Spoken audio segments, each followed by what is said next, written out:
The Lives of the Saints by Father Butler, July 23rd. St. John Cassian, Abbot.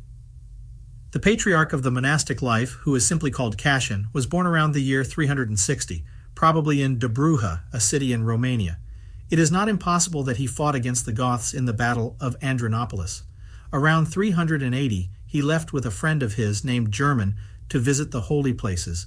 They both became monks in Bethlehem. But at that time, the center of the contemplative life was Egypt. So the two friends went there and visited one by one in solitude the famous saints, men who were called to carry out a high mission in the world, not only to pray for it, but to edify and instruct future generations. For some time, Cassian and Germanus led an eremitical life under the direction of Archabius. Later, Cassian moved to the desert of Esqueta to speak with the anchorites who lived in caves dug into the fiery rock and to live in the cenobiums or monasteries of the monks. We do not know for what reason Cassian emigrated to Constantinople around the year 400. There he was a disciple of St. John Chrysostom, who conferred the diaconate on him.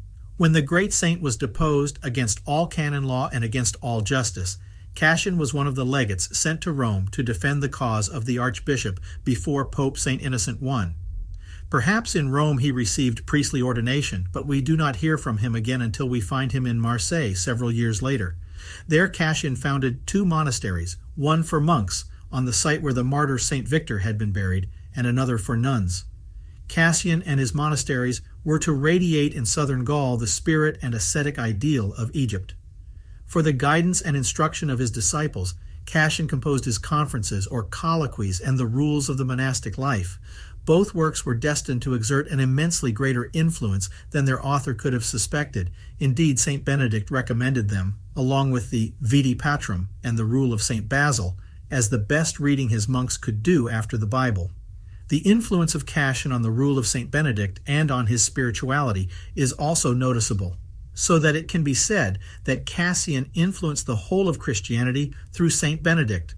In the first 4 books of the Rules of the Monastic Life, he describes the form of life that monks should lead. The rest of the work is devoted to the virtues that they should try to acquire and to the mortal sins in which they are most in danger of falling. Cassian says in the preface of this work, "I am not going to describe miracles and prodigies or tell anecdotes, because although my elders told me many incredible things, and although it has been given to me to witness some of them with my own eyes, repeating them simply produces amazement in the reader, but does not contribute to instruct him in the path of perfection."